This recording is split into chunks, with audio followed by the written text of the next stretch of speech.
आज 26/12/2023 की मुरली है। आज बाबा ने सुनाया, मीठे बच्चे, मनुष्य से देवता बनने की ये पढ़ाई है। इस पढ़ाई में जरा भी गफलत नहीं करनी है। सोया खाया पढ़ाई नहीं की तो बहुत पछताना पड़ेगा, है ना। इसका महत्व समझना पढ़ाई का। कौन पढ़ा रहा है? भगवान के महावाक्य हैं। तो बाबा ने बोला सोया खाया ये तो जानवर भी करते हैं, लेकिन हमारा जो काम है कि सोया खाया, और केवल ये काम केवल जानवरों का है। लेकिन बाबा ने बोला तुम्हें पढ़ाई का महत्व समझना है, इसमें गफलत नहीं करनी। अगर गफलत की तो क्या होगा? बहुत पछताना पड़ेगा।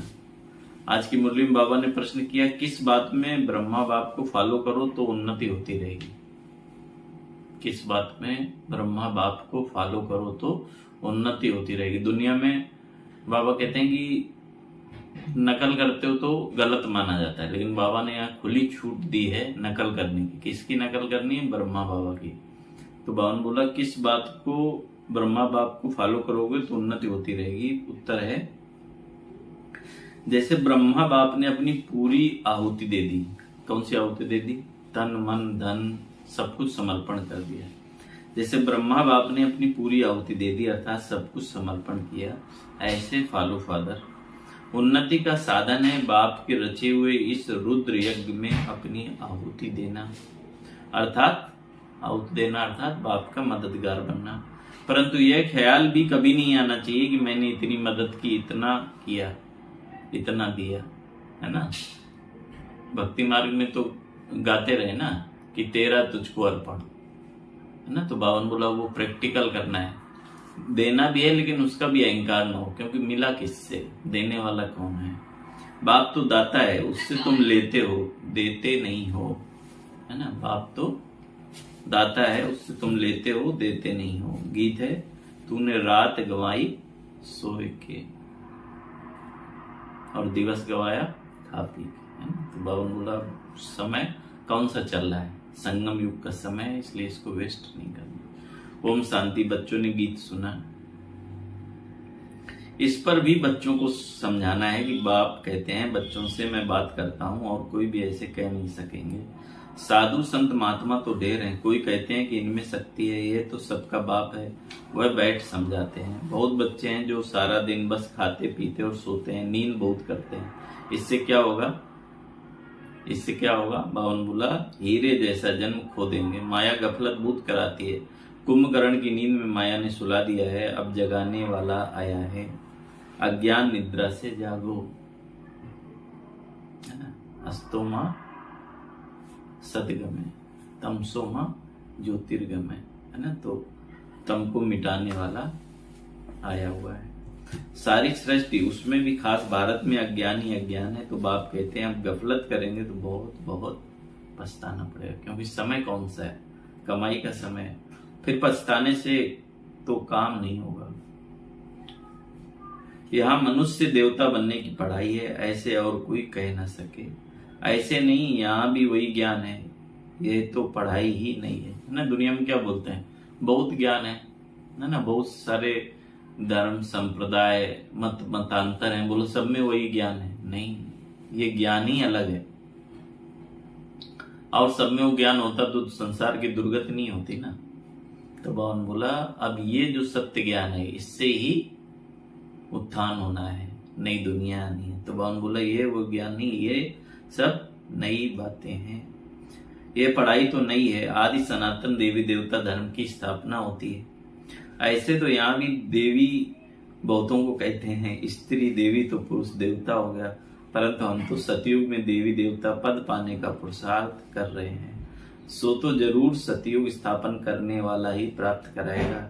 सब सत्संगों से यह बात न्यारी है, जो ईश्वर को सर्वव्यापी कहते हैं और अनेक अवतार बताते हैं, उनसे पूछो अगर ईश्वर सर्वव्यापी है तो अवतार कहने वाले भी जरूर ईश्वर का अवतार होंगे। अच्छा, फिर रचना के आदिवंत अंत का राज तो बताओ। तो कुछ भी बता नहीं सकेंगे। भिन्न भिन्न प्रकार के होते हैं, रिद्धि सिद्ध वाले भी है। नई आत्मा आती है तो वह भी ताकत दिखाती है। यह धर्म स्थापन करने नई आत्मा प्रवेश करती है तो उनका नाम बाला हो जाता है। बावन बोला जो भी अन्य धर्मों की स्थापना भी हुई उसमें भी क्या किया? अन्य धर्मों की आत्माओं ने पर काया प्रवेश किया है ना, तो बाबा ने बोला उनका भी नाम वाला हो जाता है। यहाँ शक्ति की बात नहीं, तुम कहेंगे शिव बाबा हम आपसे स्वर्ग का वर्षा लेने के लिए आए हैं, इसको ही ईश्वरीय जन्म सिद्ध अधिकार कहा जाता है। तुम ईश्वरीय औलाद हो। कोई भी साधु संत महात्मा ऐसे नहीं कहेंगे कि हम बाप दादा के बच्चे हैं। अभी कल परसों भी आया कि संसार में कोई भी संस्था ऐसा नहीं कह सकती कि हम बीके हैं, ब्रह्मा की मुख वंशावली है, ब्रह्मा कुमार कुमारी है। बाबा ने बोला भले ही तुम्हारी ड्रेस कॉपी कर लें, है ना, कुछ भी कॉपी कर लें, लेकिन अपने को कभी भी बीके कह नहीं सकते। तो बाबा ने बोला तुम तो जानते हो स्वर्ग का वर्षा ले रहे हैं। बाबा कहते हैं पूरा वर्षा लेना है तो बाप की याद में रहो। बाप यहाँ ही पढ़ाते हैं, राजा ही स्थापन हो जाएगी तो ये पढ़ाई और पढ़ाने वाला गुम हो जाएगा, है ना। बाबा ने 100 साल का संगम युग का समय दिया है ना। कितने वर्ष हो गए? 87 वर्ष हो गए। ये ब्राह्मण कुल अभी ये कहते हैं हम ब्रह्मा की औलाद हैं, है ना। क्या कहते हैं अपने को? ब्राह्मण शब्द कहाँ से आया? ब्रह्मा की औलाद। तो ब्रह्मा कब आया? कब आया ब्रह्मा? इस संगम युग पर।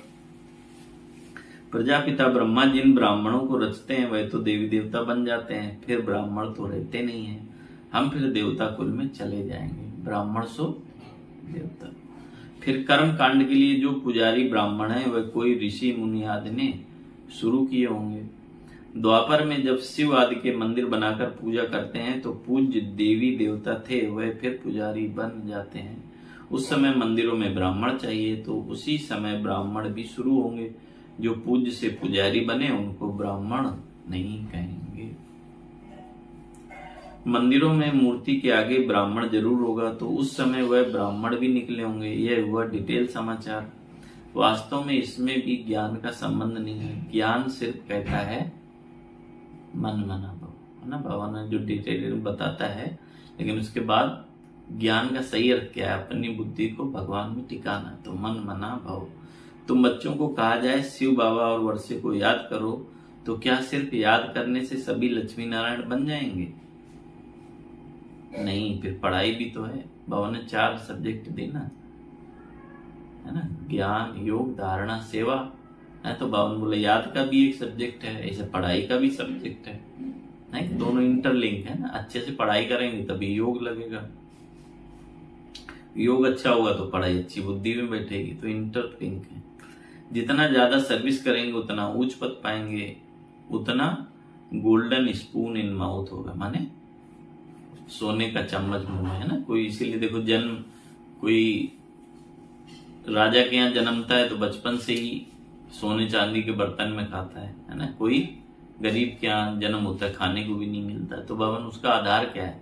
उसका आधार कर्म है। पूर्व जन्म में क्या कर्म किए? तो इसलिए बाबा ने बोला नई दुनिया बनने में अदली बदली होने में टाइम तो लगता है ना। विनाश के बाद स्थापना होगी, कलयुग के बाद सतयुग होगा, अर्थक्वेक आदि होती रहती है, परंतु अनेक धर्मों का विनाश होना है, ड्रामा पूरा होता है। अभी हम बाबा के पास जाकर फिर नई दुनिया में आएंगे, परम धाम जाके फिर अपनी दुनिया में आएंगे। इस समय हम इस यज्ञ के ब्राह्मण हैं। शिव बाबा ने 5000 वर्ष पहले मुआफिक रुद्र यज्ञ रचा है। यह बहुत बड़े से बड़ा यज्ञ है। इस यज्ञ की संभाल करते तो हो तुम सच्चे ब्राह्मण। वह ब्राह्मण तो मटेरियल यज्ञ रचते हैं, कोई आपदा आदि आनी होती है तो यज्ञ रचते हैं। सतयुग में गुरु आदि की जरूरत नहीं, गुरु वहां होगा जहां सदगति की जरूरत है। अब यहाँ तो अथाह गुरु है। इतने वेद शास्त्र आदि होते हुए भारत की ऐसी गति क्यों हुई है? सोचने की बात है। तुम लिख सकते हो कि 5000 वर्ष पहले मुआफिक सब मनुष्य कुंभकर्ण की घोर निद्रा में सोए पड़े हैं।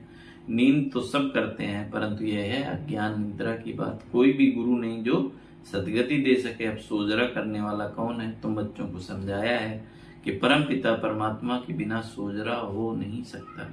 अभी तो अथाह गुरु है, फिर भी अंधारी रात दुख क्यों? सतयुग में तो अथाह सुख था।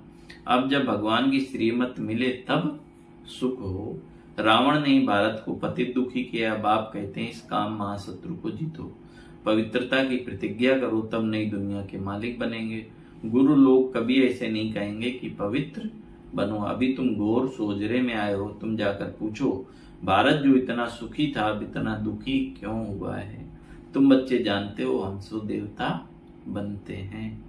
सन्यासी तो झट घर बार छोड़ निकल पड़ते हैं, उनके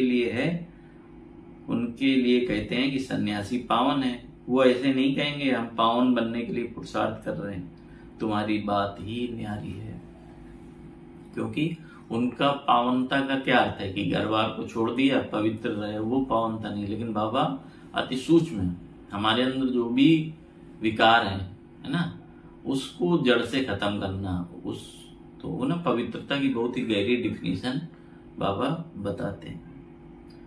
बाबा बोला तुम्हारी बात ही न्यारी है, ऐसे मत समझो कि सब सन्यासी पवित्र रहते हैं। बुद्धि योग मित्र संबंधियों में जाता रहता है। बाबा बोला ये भी अपवित्रता है।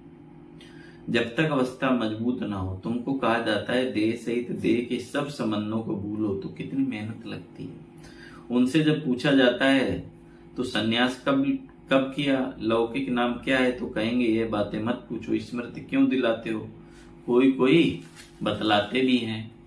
फिर उनसे पूछते हैं कि तुम फौरन ही सबको भूल गए या याद आती है। मालूम तो पड़े ना कि तुम कौन थे, कैसे छोड़ा, अकेले थे या बाल बच्चे थे। फिर वह तुमको याद पड़ते हैं। कहते हैं हाँ बहुत समय याद पड़ते थे, मुश्किल से याद टूटती है ना। ब्रह्मा बाबा का तो अनुभव ने कितने गुरु किए, पूरे भारत में भ्रमण किया, भक्ति की, तो बाबा अनुभव की बातें बताते हैं। कि सन्यासी भी कहते हैं कि बहुत मुश्किल से याद टूटती है। अपना जीवन याद तो रहता है, भले हम शिव बाबा को याद करते हैं, परंतु ऐसे थोड़ी अपना जीवन या शास्त्र आदि जो पढ़े हैं भूल जाते हैं। सिर्फ कहते हैं जीते जी भूल जाओ, यह धारण करो, याद करेंगे तो लटक पड़ेंगे। पहले ये बातें सुनो फिर जज करो, जीते जी मरजीवा बनो और किसी का मत सुनो, है ना। बाबा जो सुना रहे हैं उसको सुनना है, पुरानी बातें पुरानी धारणाएं है ना सभी को छोड़ना है। हम अपना सारा जीवन बता सकते हैं, हाँ ये जानते हैं कि अभी ये दुनिया खत्म होने वाली है। सेंटर वृद्धि को पाते रहेंगे। जो मम्मा बाबा कहते हैं वे ब्राह्मण बन जाते हैं। अब बाप कहते हैं हे आत्माएं, आत्मा ही बोलती है। तुमसे पूछेंगे तुम कौन हो, तो झट कहेंगे मैं आत्मा पढ़ती हूँ। इतना निश्चय होना चाहिए, मतलब इतना आत्माभिमानी का अभ्यास होना चाहिए कि तुमसे कोई पूछे तुम कौन हो, तो कहेंगे मैं आत्मा पढ़ती हूँ। ये ज्ञान अब तुमको मिलता है। तुम्हारी आत्मा इन आर्गन से पढ़ती है। आत्मा और शरीर दो है। अभी तुम जानते हो कि आत्मा ही शरीर लेती है और छोड़ती है, संस्कार धारण करती है। हम आत्माएं सतयुग में पुण्य आत्मा थे। अब क्या हुआ, अब पाप आत्मा बन गए हैं। अब अंतिम जन्म में परमात्मा में जो ज्ञान है वह अब हम आत्माओं को पढ़ा रहे हैं। बाकी सब मनुष्य घोर अंधियारे में है। शास्त्र आदि सब भक्ति मार्ग के हैं, उनको ज्ञान नहीं कहा जाता है। ज्ञान दिन है और भक्ति रात है। तुम पूछ सकते हो कि गीता का रचयिता कौन है और कब आया, गीता कब लिखी गई, बाबा भी लिखते हैं। फिर उस पर गौर करना पड़ता है। ऐसे ऐसे बुद्धि में धारण करने से फिर तुम्हारी उन्नति होती जाएगी। बाप कहते हैं मेरे को याद करो। बच्चों को माला का राज भी समझाया। परम पिता परमात्मा बेहद का फूल है। फिर दो दाने कौन है, ब्रह्मा और सरस्वती। प्रजापिता ब्रह्मा द्वारा रचना रची हुई है। यह है आदिदेव और आदिदेवी। यह ब्राह्मण है जिन्होंने स्वर्ग बनाया है, इसलिए उनकी पूजा होती है। बीच में वह 8 दाने हैं जो सूर्यवंशी बने हैं, है ना। मुख्य शिव बाबा, फिर ब्रह्मा सरस्वती और 8 दाने। बहुत मदद की है। नॉलेज बुद्धि में रहनी चाहिए। ये भी जानते हैं कि यज्ञ में बराबर आहुति दी जाती है। यज्ञ में क्या करते हैं, कोई भी यज्ञ रचा जाता है, स्थूल यज्ञ भी तो आहुति डालते हैं ना। तो ऐसे बाबा ने ये यज्ञ रचा है। इसमें कौन सी आहुति पड़ती है, इसमें विकारों की आहुति पड़ती है ना। अपना तन मन धन सब इस यज्ञ में समर्पण करते हैं। यज्ञ में बरोबर आहुति दी जाती है। माताओं की उन्नति के लिए बाबा ने युक्त रची है। बलि चढ़ाना तो फॉलो फादर। ब्रह्मा बाबा भी बलि चढ़ाना बाबा कह रहे हैं, तो उसको फॉलो करो, फॉलो फादर। गांधी को भी जिन्होंने मदद की तो अल्पकाल का सुख मिला, है ना। गांधी के समय में जो भी जेल गए, उस समय जो भी जेल गए उनको आज भी पेंशन मिलती है ना। तो उस बापू को जिसने मदद की उसको भी आज पेंशन मिल रही। तो ये बेहद का बापू है शिव बाबा, स्वर्ग का रचयिता। तो उसका कितना मददगार बनना चाहिए, पूरे 21 जन्मों के लिए पेंशन मिलेगी। वह था हद का बाप और यह बेहद का बाप। यहाँ बाबा ने सब कुछ माताओं के चरणों में दे दिया, तो यह 1 नंबर में गया। ब्रह्मा बाबा ने क्या किया, माताओं का ट्रस्ट बना के सब कुछ उसको दे दिया। तुम बच्चों को पुरुषार्थ करना है, जो मदद करेंगे वही स्वर्ग के मालिक बनेंगे। ऐसे कोई मत समझे कि हम शिव बाबा को मदद करते हैं, नहीं, शिव बाबा ही तुमको मदद करते हैं, है ना। क्या है अपने पास देने के काबिल, दाता विदाता को क्या दे सकेंगे। किए तूने हम पे है एहसान इतने कि जीवन भी देकर चुका ना सकेंगे, है ना। तो हम बाबा को क्या दे सकते हैं। अरे वह तो दाता है, तुम अपने लिए करते हो। तुम याद में रहो तो विकर्म विनाश होंगे, स्वर्ग को याद करो तो स्वर्ग में चले जाएंगे। बाबा स्वयं कहते हैं कि मन मना भाव, नहीं तो बाकी मुझ पद कैसे मिलेगा। हिसाब करना तुम्हारा काम है। कोई मत समझे कि मैं देता हूँ, ये शिव बाबा का यज्ञ है, चलता है चलता ही रहेगा, है ना। अहंकार नहीं करना, है ना। कितने आए कितने गए, बाबा का यज्ञ आगे बढ़ता है। बाबा का ही यज्ञ है ना, शिव बाबा का। तो कभी आप करो ना करो, आप करके अपना ही भाग्य कमा रहे हो, है ना। तो ये कभी नहीं सोचना। तुम सच्चे ब्राह्मणों के दिल में है कि हम सिर्फ भारत में ही नहीं बल्कि संपूर्ण विश्व में बाप की मदद से अपना राज्य स्थापन कर रहे हैं। हम फिर से पवित्र बन भारत को स्वर्ग बनाने की सेवा कर रहे हैं। शिव बाबा की मत पर चलने से भारत स्वर्ग बन जाता है। तो ये याद रखो कि शिव बाबा पढ़ाते हैं। बाबा कहते हैं जब ब्राह्मण बनेंगे तभी देवता संप्रदाय में आएंगे। विकार में गिरने से एकदम सत्यानाश हो जाती है। आप ही कृपा अपने पर करते हैं और अपने आप ही अपने ऊपर अकृपा भी करते हैं, फिर श्रापित हो जाते हैं। बाबा कहते हैं मैं वरदान देने आया हूं, परंतु श्रीमत पर न चलने से अपने को श्रापित कर देते हैं, पद भ्रष्ट करते हैं। अच्छा, मीठे मीठे सिकलदे बच्चों प्रति माता पिता बाप दादा का याद प्यार और गुड मॉर्निंग। रूहानी बाप की रूहानी बच्चों को नमस्ते।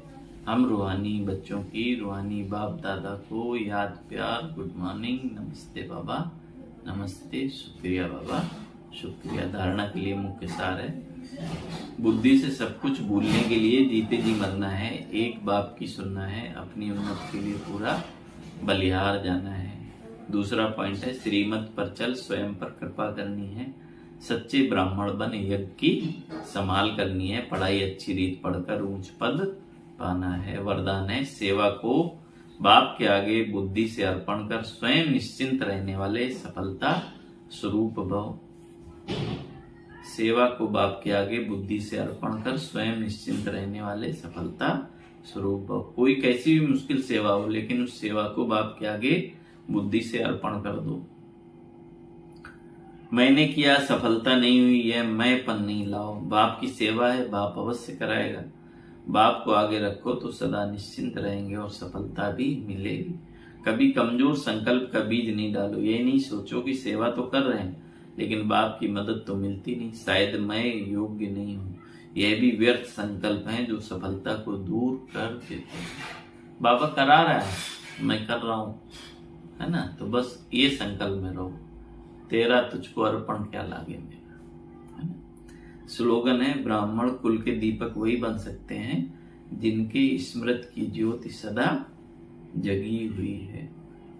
फिर से सुनेंगे स्लोगन, ब्राह्मण कुल के दीपक वही बन सकते हैं जिनकी स्मृति की ज्योति सदा जगी हुई है। ओम शांति, ओम शांति। अभी हम बाबा को याद करते हैं। बाबा ने आज वरदान में बताया दुआ और दवा। भले ही बीमारी आए लेकिन खुशी न जाए। अपने आप को बहुत सुंदर सुमान देंगे। मैं खुश नसीब आत्मा हूँ, मैं निरोगी आत्मा हूँ, मैं संपूर्ण स्वस्थ आत्मा हूँ, मैं हर बीमारी पर विजय प्राप्त करने वाली आत्मा हूँ, मैं सारे संसार की आत्माओं को माफ करने वाली आत्मा हूँ और मैं सबसे माफी लेकर सबकी दुआएं लेने वाली आत्मा हूँ। दुनिया में किसी के प्रति मेरे मन में कोई घृणा भाव नहीं, सारे विश्व ही मेरा परिवार है, सारा संसार ही मेरा परिवार है। मेरा हर किसी के प्रति शुभ संकल्प है। सभी स्वस्थ रहे, सब निरोगी बने, सभी समस्याओं से मुक्त रहे, सभी परिस्थितियों पर विजय प्राप्त करें। शिव बाबा की शक्तिशाली किरणें सारे विश्व की आत्माओं पर पड़ रही हैं और सभी स्वस्थ और मस्त होते जा रहे हैं। सबके मन के अंदर खुशी की लहरें फैल रही हैं। पूरे विश्व में शिव बाबा की शक्तिशाली किरणें फैली हुई हैं। मैं सभी को बाबा से मिला रही हूँ, सबको अपना अधिकार दिला रही हूँ। सबके भाग्य के सितारा चमक रहा है, सभी भाग्यशाली बनते जा रहे हैं, सब खुश नसीब बनते जा रहे हैं, सब अपना खोया हुआ भाग्य प्राप्त कर रहे हैं, सब सुख शांति से भरपूर हो रहे हैं, सबका जीवन बदल रहा है, सबका जीवन खुशहाल हो रहा है, सभी भरपूरता का अनुभव कर रहे हैं। मैं सारे विश्व को दिल से दुआएं देने वाली आत्मा हूँ और सारा विश्व मुझे दिल से दुआएं दे रहा है। मैं तन और मन से संपूर्ण स्वस्थ आत्मा हूँ। मैं निरोगी आत्मा हूँ। मैं परमात्मा प्यार में लीन रहने वाली आत्मा हूँ। ओम शांति।